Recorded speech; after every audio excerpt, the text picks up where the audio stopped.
কোরআন মাজিদে উল্লেখ করেছেন, বয়ান করেছেন, ইয়া আইয়ুহান নাসু তাকু রাব্বাকুম, ওগো দুনিয়ার মানুষেরা তোমরা তোমাদের প্রতিপালক আল্লাহকে ভয় করো, ডর করো। কারণ ওই আল্লাহ রাব্বুল আলামিন এমন একটা দিন করবেন যেই দিনে ভীষণ ভাবে ভূচাল হবে, ভূমিকম্প হবে। সেদিন তোমরা দেখবা ইয়াওমা তারাউনাহা ইয়া আইয়ুহান নাসু তাকু রাব্বাকুম ইন্না যালজালাতাস সাআতি শাইউন আযীম। আল্লাহ রাব্বুল আলামিন খোদ নিজে বয়ান করছেন কিয়ামতের হাসরের দিন যে ভূমিকম্পটা হবে সেটা খতরনাক, কঠিন কঠিন কঠিন। কয়েক বছর আগে শুনেছিলাম নেপালে ভূমিকম্প হয়েছিল, বড় বড় বিল্ডিং গুলো ভেঙে গেছিল, সরজমিন জায়গাগুলো ফেটে ফেটে চাকনাচুর হয়েছিল, অনেক লোক মারা গেছিল। এইগুলো সামান্য একটু ইশারা, ইঙ্গিত জালজালার, ভূমিকম্পের। আল্লাহ বললেন ওই দিন এত ভূমিকম্প হবে, এত ভূমিকম্প হবে, যেই ভূমিকম্পটাকে আল্লাহ পাক রব্বুল আলামিন নিজেই বললেন শাইউন আযীম, খুবই বড় ব্যাপার। সেই দিনের কথা আল্লাহ পাক আরো জানালেন, সেই দিনটা এত কষ্টের দিন হবে, এত মহাপ্রলয়ের দিন হবে, এত কঠিন দিন হবে। আল্লাহ পাক নিজেই তিনি বললেন ইয়াওমা তারাউনাহা তাযহালু কুল্লু মুরদিআতিন আম্মা আরযাত। এত কঠিন দিন হবে, এত কঠিন দিন হবে, যেই মায়েরা, বেটিরা, খালারা আমার ছোট্ট শিশু সন্তান কোলে থাকবে, শিশু সন্তানকে দুধ পান করাতে ভুলে যাবে। তাজহালু, স্মরণ থাকবে না, মনে থাকবে না আমার শিশুটাকে দুধ পান করাতে হবে। হালাকি আপনার মা, আমার মা যেদিন ছোট ছিলাম, শিশু অবস্থায় দোলনাতে, ঝুলনাতে অথবা নিচে বিছানায় শুয়ে রেখেছিলেন মা, জনম দুঃখিনী মা। মশলা বাড়ছিলেন, চাটনি বাড়ছিলেন, চুলাতে জাল দিছিলেন।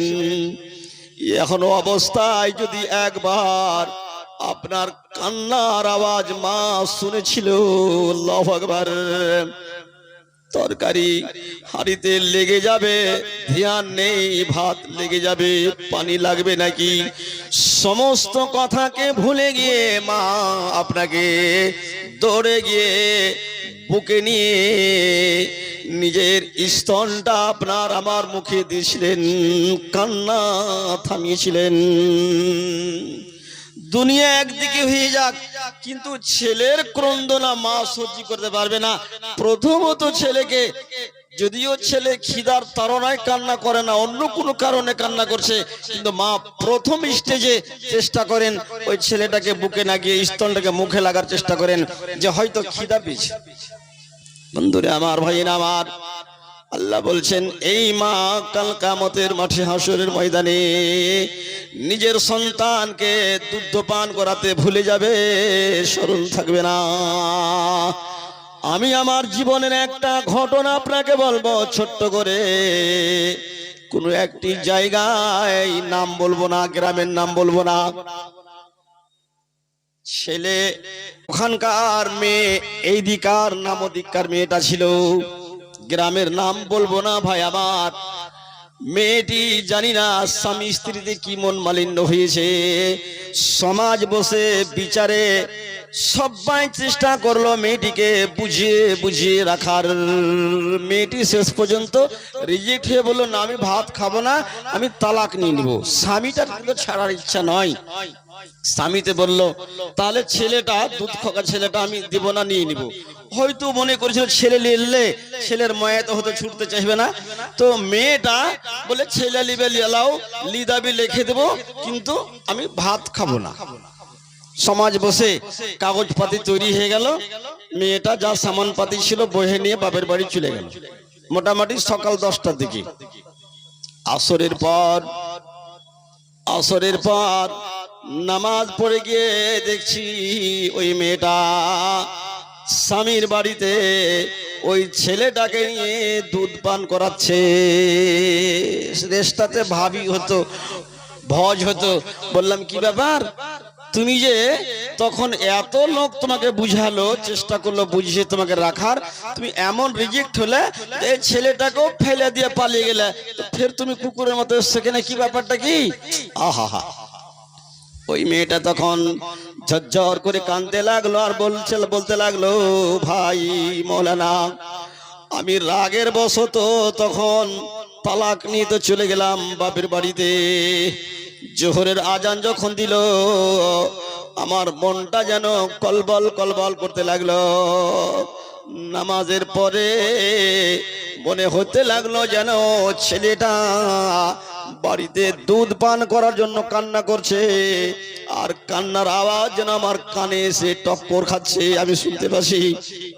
আসরের নামাজ যখন হয়ে গেল, আসরের নামাজের পর আমি নিজেকে আর বাপের বাড়িতে রাখতে পারলাম না, থাকতে পারলাম না। নির্লজ্জার মতো কুকুরের মতো আমি আবার ছুটে এলাম। এই হচ্ছে মা। আল্লাহ বলছেন এত মোহাব্বতের পাত্র, এত ময়ার জাল, সেদিন হাসরের ময়দানটা এত কঠিন হবে, সাংঘাতিক হবে, যে মায়েরা নিজের সন্তানকে দুধ পান করাতে ভুলে যাবে।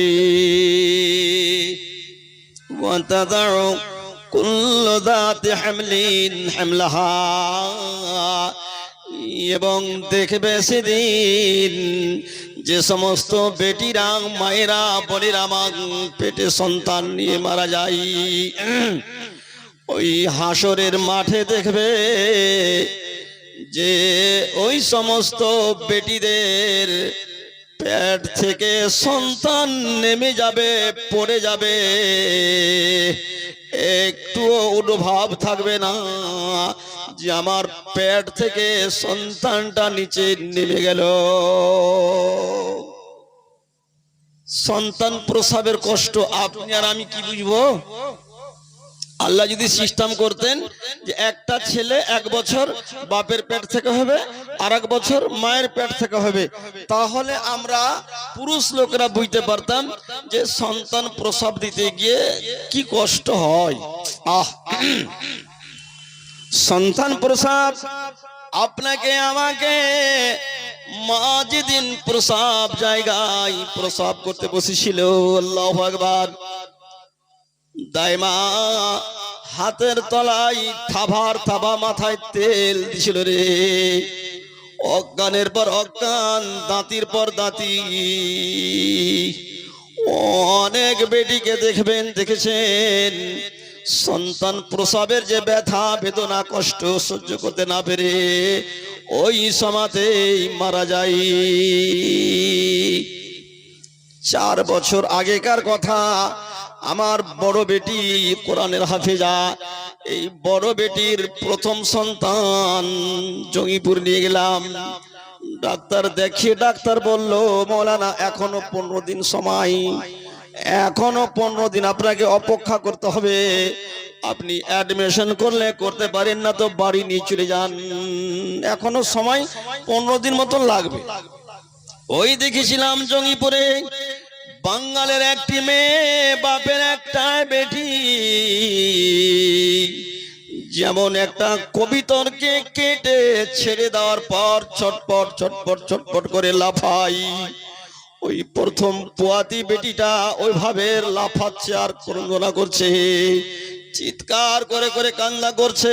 ওই নার্সগুলোকে বলছে, ওগো নার্সরা, তোমাদের টেবিলে যে কাঁচিগুলো আছে, টেবিলে যে চাকুগুলো আছে আমাকে দাও, আমি আমার পেটটাকে চিরে দিয়ে সন্তানটাকে আমি বের করে ফেলে দিব। আমি আর ব্যথা সহ্য করতে পারি না। নার্স গুলো বলছে, হাসছে আর বলছে, পাগল, তোমার প্রথম এটা তো বুঝতে পারো না, এখন তোমার মোটামুটি 22 দিন মতন টাইম আছে, মানে যা কষ্ট ব্যথা বেদনা তোমার উঠেছে এর থেকে আরো 22 গুণা ব্যথা বেদনা আরো উঠবে, তারপর সন্তানটা দুনিয়াতে আসবে। আল্লাহু আকবার, কি কষ্ট! আল্লাহ বলছেন এত কষ্ট, এত কষ্ট, তথাপি সেদিন হাসরের ময়দানে ওই বেটিরা মায়েরা বুঝতে পারবে না যে আমার সন্তানটা নিচে জমিনে বেরিয়ে গেছে, পড়ে গেছে। তার মানে সেদিনের কষ্টটা আরো কত কঠিন হবে। আল্লাহ পাকের নবী হাদিসের বর্ণনাকারী হযরতে মিকদাদ রাদিয়াল্লাহু তাআলা আনহু তিনি বলেন, আল্লাহ রাসূল বলেছেন, তুদনা শামসু ইয়ামাল কিয়ামাতি মিনাল খলাকি হাত্তা তাকুনা কামিকদার মাইল। কষ্ট কেনই বা হবে না? আসমান সূর্যকে আল্লাহ পাক টেনে আনতে আনতে আনতে এত কাছে করবেন, এত নিকটে করবেন, হাত্তা তাকুনা কামিকদার মাইল। নবীজি বললেন 1 মাইলের দূরত্ব থাকবে মাথা থেকে ওই সূর্যের মাঝখানে। সূর্য এবং ওই মাথার মধ্যখানে 1 মাইল, কোন হাদিসে অর্ধ মাইল, অর্ধ মাইলটা বাদ দেন, 1 মাইলটাই যদি আপনি নেন, ধরে নেন, বোন আমার, খালামার, ও বাপজিরা আমার, সোনার লালের আমার, বলেন এই সূর্য যদি মাথার উপরে 1 মাইল কাছে চলে আসে, পৃথিবীর অবস্থা কি হবে? গোটা পৃথিবীটা পুড়ে তামার মতো লাল হয়ে যাবে। নবীজি আরো বললেন, মানুষ সেদিন নিজের আমল হিসাবে এত ঘামবে, এত ঘামবে, নিজের ঘামে কেউ নিজের হেঁটু পর্যন্ত হবে, কোমর পর্যন্ত হবে, বুক পর্যন্ত হবে, এবং কেউ আথাহা নদীর পানিতে যেমন সাঁতার কাটে ওই রকম সাঁতার কাটবে নিজের নিজের ঘামে। যদি নিজের ঘামে মানুষ সাঁতার কাটে তাহলে সেই দিনটা কি মহাপ্রলয়ের দিন, কি কষ্টের দিন, একটু অনুভব করেছেন? আল্লাহ রাব্বুল আলামিন আরো বললেন, ওয়া তারান্নাসা সুকারা, এবং বাকি মানুষদেরকে দেখবে যেন মানুষদেরকে নেশা লেগেছে, নেশা। ওয়া তারান্নাসা সুকারা, যেন মানুষদেরকে নেশাতে চুর হয়ে আছে। দেখবেন যারা অতিরিক্ত নেশাখোর, নেশাতে চুর হয়ে গেছে, দেখবেন যখন চলবে রাস্তায় 1 কদম আগে তো 2 কদম পিছে, 1 কদম ডানে 2 কদম বামে, নিজের শরীরটাকে নিজেই স্থির রাখতে পারবে না। আল্লাহ বললেন প্রতিটি মানুষ যারা পাপী তাপী গুনহগার, সেদিন দেখে মনে হবে যে মানুষকে যেন নেশা লেগে গেছে। আল্লাহ বলছেন ওমা হুম বিশুকারা, সেটা আসলে নেশা নয়, নেশার জন্য নেশার মতো, কিন্তু নেশাতে নেশা নয়। ব্যাপারটা হচ্ছে ওয়ালাকিন আযাবাল্লাহি শাদীদ, আল্লাহ পাকের আযাবটাই সেদিন হবে এত কঠিন যে মানুষ বেতাব থাকবে, বেচैन থাকবে। বন্ধুরা আমার, ভাইয়েরা আমার, হাদিসের বর্ণনাকারী হযরতে আয়েশা সিদ্দিকা রাদিয়াল্লাহু তাআলা আনহা তিনি বলেন, সামিতুন নবিয়্যা সাল্লাল্লাহু আলাইহি সাল্লাম ইয়াকুল, আমি আয়েশা কারো কাছ থেকে ধার করা কথা বলি না, আমি স্বয়ং নবীজিকে বলতে শুনেছি। সামিতুন নবী সাল্লাল্লাহু আলাইহি ইয়াকুল, নবীজি বলছিলেন আর আমি শুনেছি। তার মানে হাদিসটি একেবারে নির্ভেজাল, চালুনে চালা ছাটা সেই হাদিস। কি বলছেন? নবীজি বললেন, ইউহশারুন নাস ইয়ামাল কিয়ামতে হুফাতান ওরাতান গুরলা। সেদিন হাসরের মাঠে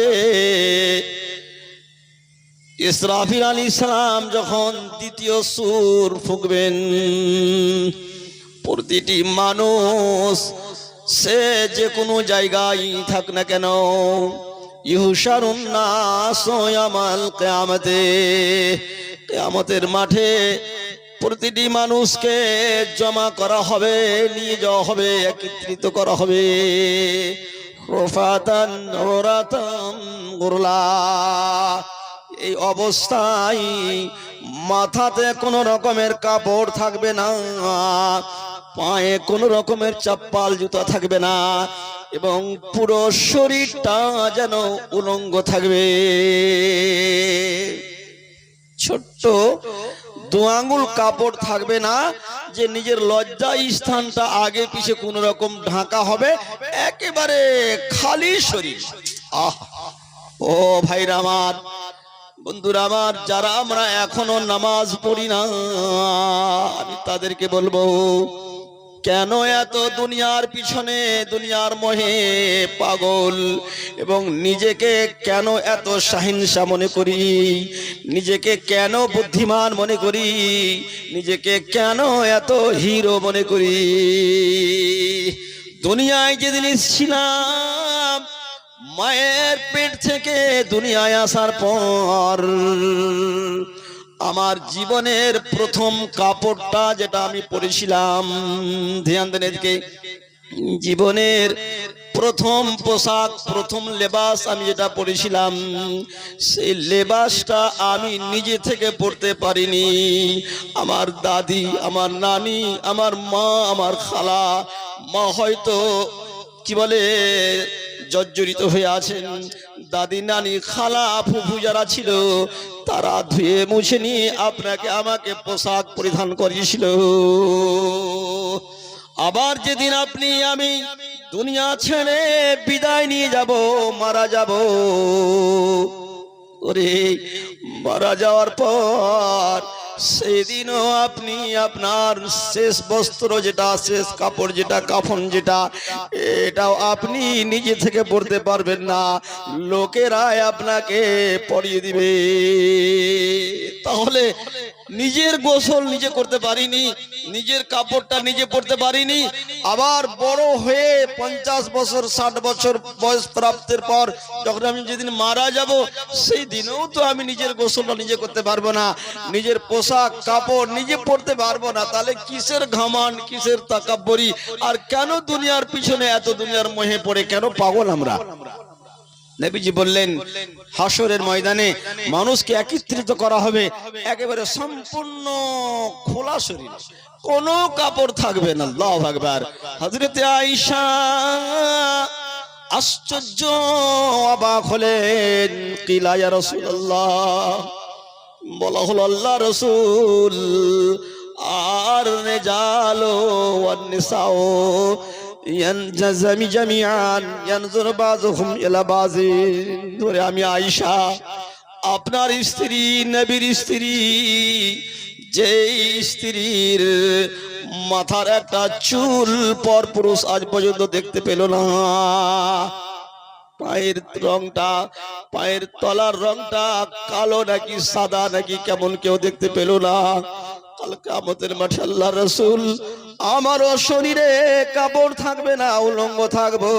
আল্লাহ রাসূল, তাহলে এই পৃথিবীর পুরুষ লোক দেখবে মেয়েদেরকে, এবং মেয়েরা দেখবে পুরুষ লোককে, এটা কেমন করে আমি সেদিন সহ্য করতে পারবো?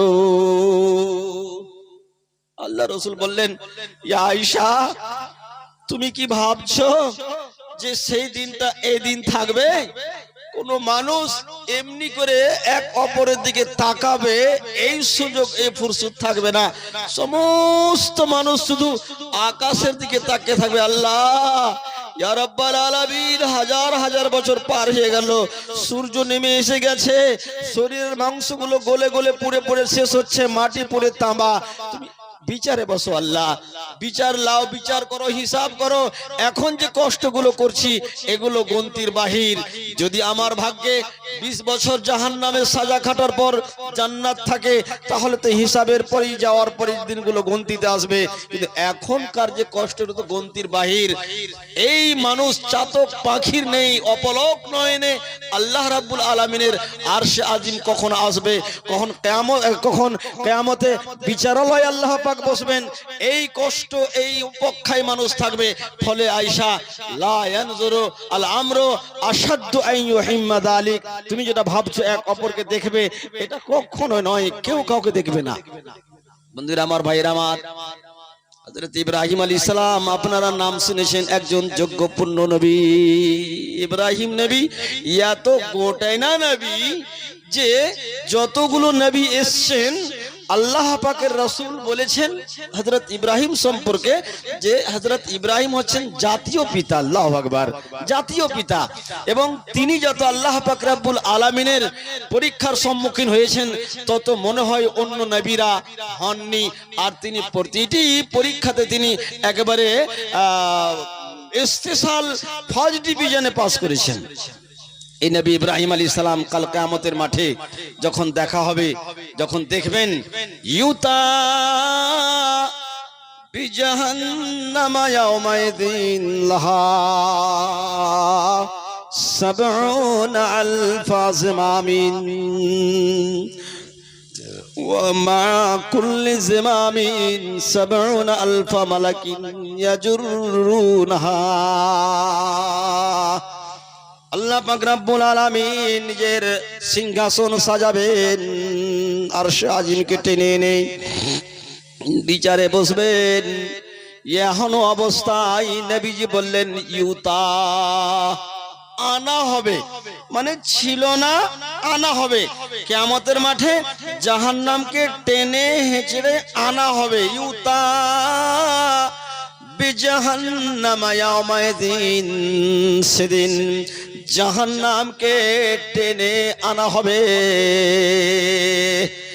এখন অবস্থায় যে জাহান্নামের একটা নয়, দুটা নয়, 1000 নয়, 2000 নয়, আলফা জিমামিন 70 আলফা জিমামিন, 70,000 লাগাম পরিয়ে জাহান্নামকে আনা হবে।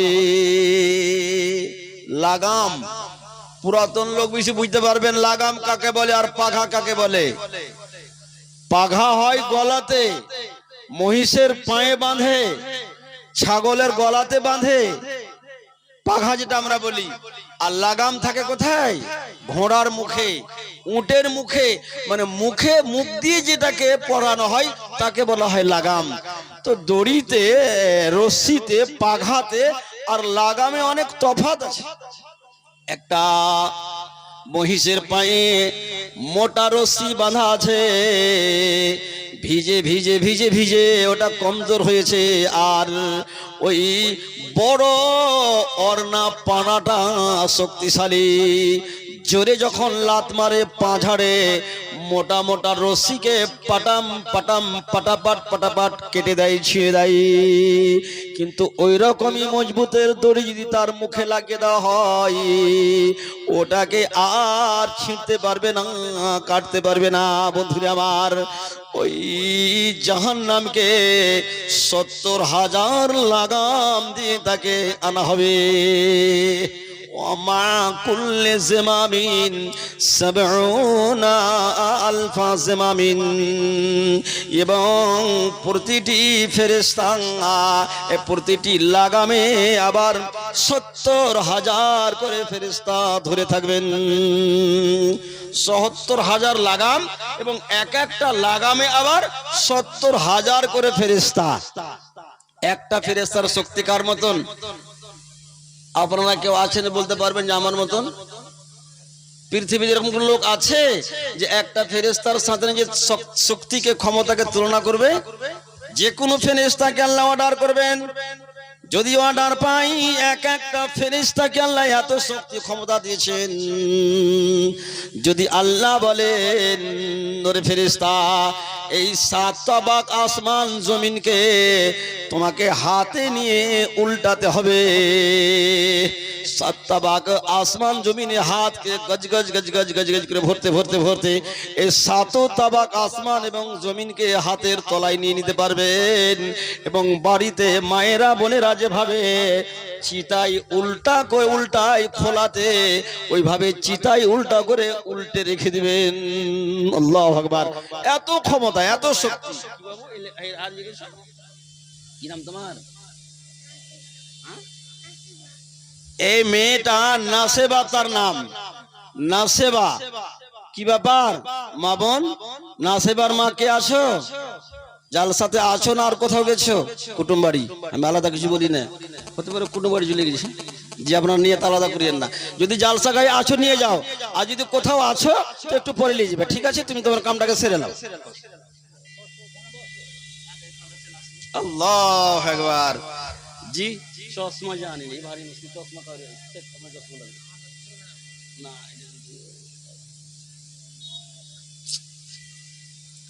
আল্লাহু আকবার। এই দেখেন, বলতে বলতে আমি বক্তব্য এখনো শেষ করিনি, ইনশাআল্লাহ বক্তব্য বলবো। তবে দেখেন, এই জালসার উদ্দেশ্য হচ্ছে দুটি। প্রথম হচ্ছে কোরআন ও হাদিসের কথা শুনিয়ে মুসলিম উম্মার ইমানের মরিচিকাগুলোকে, জংগুলোকে ছুটা, ইমানি জাজবাই বৃদ্ধি করা। আর দ্বিতীয়টা হচ্ছে যে মাদ্রাসার উন্নয়নকে সামনে রেখে মাদ্রাসার উন্নতির স্বার্থে দান করা। আপনারা দান দেবেন ইনশাআল্লাহ, এবং প্রতিটি দান এখানে খাতায় লেখা হচ্ছে, রেকর্ড থাকবে। আর প্রতিটি দানের সাথে দুয়াই বাধিত করা হবে।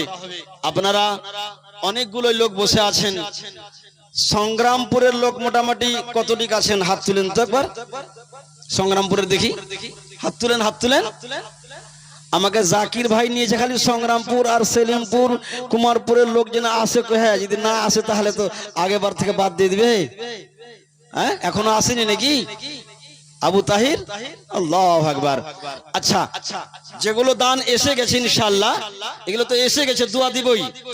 এতগুলো মানুষের মধ্যে আমি মাত্র 10 জনকে দেখবো 1000 করে দান বাপ অথবা মায়ের নামে, যারা চলে গেছে আজকে আমাদের ছেড়ে, কবরবাসী হয়ে আছেন, কবরে পড়ে আছেন, জানি না তারা কি অবস্থায় কবরে বিরাজমান।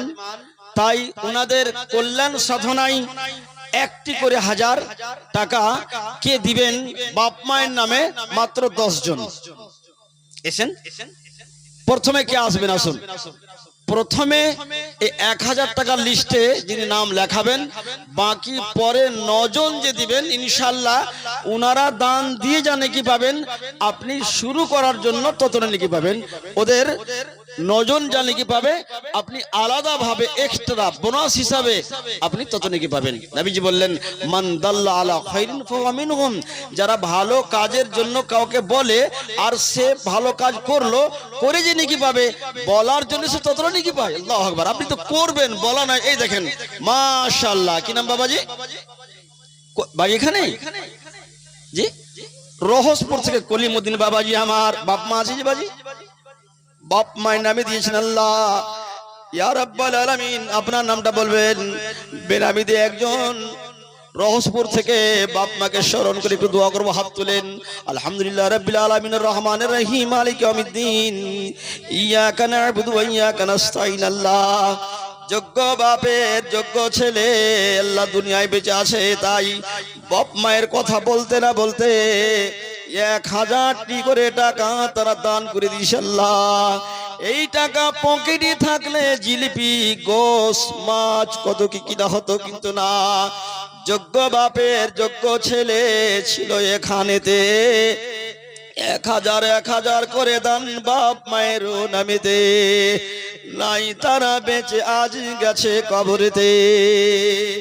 এমন জায়গায় তাদের আজকে হয়েছে ঠিকানা, নাই রে বালিশ সেথা নাই রে বিছানা, তাই মোরা তোর কাছে খোদা জানাই গো লালিশ, মাটির কবর বিছাও তোষক বালিশ, কবর আজাব হতে আল্লাহ করো গো খাল্লাস। যোগ্য বেটাদের দানে আল্লাহ হও তুমি সখা, কিয়ামত কোটে জিহরে বাপ মায়ের সাথে করাইও দেখা। রব্বানা তাকাব্বাল মিন্না ইন্নাকা আনতাস সামিউল আলিম। আমিন আল্লাহুম্মা আমিন আমিন আল্লাহুম্মা আমিন। 10 জনের মধ্যে 2 জন হয়ে গেল। মাশাআল্লাহ, মেয়ে মহল থেকে সাদ্দামের মাতা যান 1000 টাকা।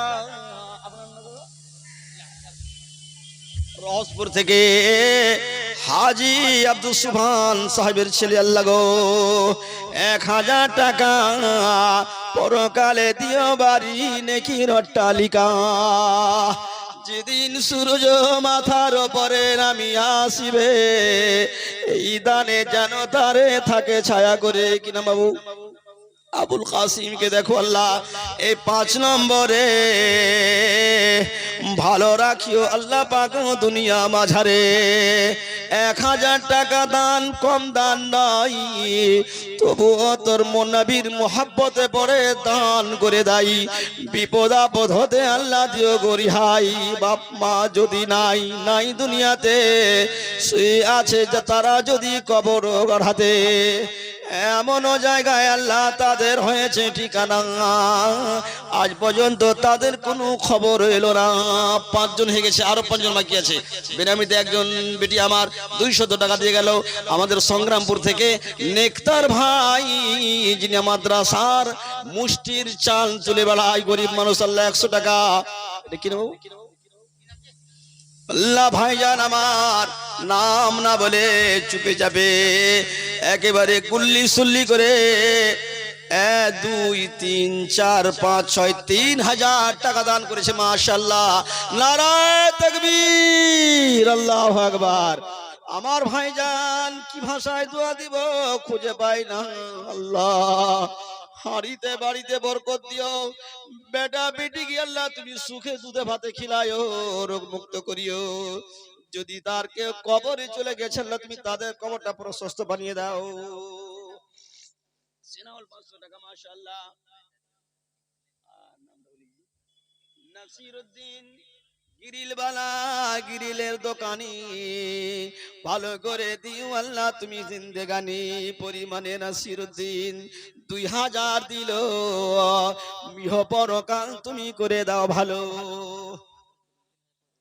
মাশাআল্লাহ নাসিরউদ্দিন, আহা মাশাআল্লাহ, নারায়ে তাকবীর, আল্লাহু আকবার। কি ব্যাপার আপনার আল্লাহু আকবার বলতে কে বলে খুশিল যে গায়ের বাচ্চা হয়েছে আর বলদের জান দিয়েছে, ওই রকম ব্যাপারটা নাকি? দানকারীরা দান করছে, আপনারা কমপক্ষে আল্লাহু আকবার বলেন না জি, তাহলে ওদের মনটা একটু ভালো লাগবে এবং মাঝখান থেকে শয়তান পালাবে। শয়তান আল্লাহু আকবারে ধ্বনি পেয়ে শয়তান খুব জোরে পালায়, এমন জোরে পালায় যে পিছন থেকে ওর হাওয়া বের হয়, পাদতে পাদতে পালায়। তো শয়তানের বেটাকে আবার জোরে পাদাই দেখি, নারায়ে তাকবীর, আল্লাহু আকবার। নাসিরউদ্দিন ভাই আমার 5000 টাকা দান করেছেন পরওয়ারদিগারে আলাম। জানি না তার কেউ কবরে গেছে কিনা, গেছে তো অবশ্যই। আল্লাহ তুমি তার কবরটা, তাদের কবরটা প্রশস্ত করে দাও, নূরে মুনাওয়ার করে দাও, গুলে গুলজার বানিয়ে দাও। নাসিরউদ্দিন বাপ নাই মা নাই দুনিয়াতে বেঁচে, একটু দোয়া করবো, হাত তুলেন। বাপ মা নাই তারা দুনিয়াতে বেঁচে, যদি পড়ে আছে আজ জাহান্নামের আছে। এরকম যোগ্য বাপের বেটা যদি আর কেউ হতো, কবর আযাব হতে তারা নাজাত পেয়ে যেত। দোয়া করি মোরা খোদা তোমার নিকট, কবর মাঝে খুলো তাদের জান্নাতের কপাট। ও বাড়ি দোয়া করি আবে পাক জাত, ছোট্ট ছোট্ট কবরটাকে বানাও আল্লাহ তুমি তাদের জান্নাত যত দূর গিয়ে পড়ে চোখের নজর তত বড় বানাও আল্লাহ বাপ মায়ের কবর সব সময় রেখো তাদের প্রতি রহমতের নজর খোদা দয়ালু দাতা মদের রাব্বানা বিছাও বিছাও তাদের পিরতলাতে জান্নাতি বিছানা। আরো খাস দোয়া করব ভাই নাসির উদ্দিনের পরেতে সুখ দাও শান্তি দাও দুনিয়া মাঝেতে বেটা বেটি খায় তার যেন দুধ হতে খোদা দয়ালু দাতা করি গো মিনতি ব্যবসায়ী বাবুর তুমি দিও উন্নতি। আরো দোয়া করি খোদা রহিমুর রহমান গিরিনের দোকান চলে তার যেন রমডম। ربنا تقبل منا إنك أنت السميع العليم آمين اللهم آمين آمين اللهم آمين আল্লাহু আকবার নারায়ে তাকবীর আল্লাহু আকবার। রাহুল শেখ মৃত্যু দাদার নামে ৫,০০০ টাকা দান করেছে আল্লাহ কি ভাষায় দোয়া করব খুঁজে পাই না। যোগ্য দাদার যোগ্য ছিল গো রাহুল দাদাকে বলে আজ করিল না ভুল মাপ করো ক্ষমা করো দাদার জীবনের ভুল আমি দোয়া করি খোদা না করো দুল জীবনের পাপ রাশি আল্লাহ করে দাও ক্ষমা ডান হাতে দাদার তুমি দিও আমলনামা জাহান্নামের আগুন আল্লাহ করো গো হারাম ৯৯টা সাপের মুখে লাগিয়ে দাও লাগাম আমিন আল্লাহুম্মা আমিন আমিন আল্লাহুম্মা আমিন। এ গণদিন ফুরাইয়া যাবে